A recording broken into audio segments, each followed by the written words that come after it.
The Filioque Clause explained in 3 minutes. One small Latin word became one of the most important theological discussions in Christian history.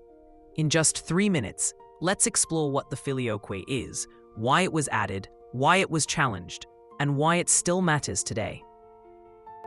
In AD 381, the Council of Constantinople confirmed the Nicene Creed. Christians across both the Eastern and Western churches professed together that the Holy Spirit proceeds from the Father. Centuries later, the Western Church added one Latin word to the Creed, Filioque, meaning "and the Son." The Creed now stated that the Holy Spirit proceeds from the Father and the Son. The Western Church made this addition to defend Christ's full divinity, combat the Arian heresy, and emphasize the perfect unity shared by the Father and the Son within the Holy Trinity. The Eastern Orthodox Church objected. It teaches that the Father alone is the eternal source within the Trinity, and believed no church had authority to alter a creed approved by an ecumenical council. Both churches believe in one God, Father, Son, and Holy Spirit. Their difference lies not in denying the Trinity, but in explaining the eternal relationship between the three divine persons.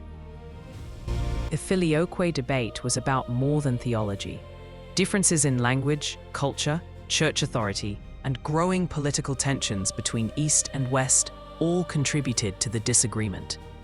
Over centuries, these disagreements deepened. By 1054, the Great Schism formally divided the Western Roman Catholic Church and the Eastern Orthodox Church, with the Filioque becoming one symbol of that separation. Today, the Catholic Church continues to teach that the Holy Spirit proceeds from the Father and the Son, expressing the eternal communion shared within the Trinity while affirming one divine source. The Eastern Orthodox Church teaches that the Holy Spirit proceeds eternally from the Father alone, while recognizing that the Spirit is revealed and sent into the world through the Son. In recent decades, Catholic and Orthodox theologians have worked together with renewed respect. Both churches seek greater understanding while remaining faithful to the mystery of the Holy Trinity.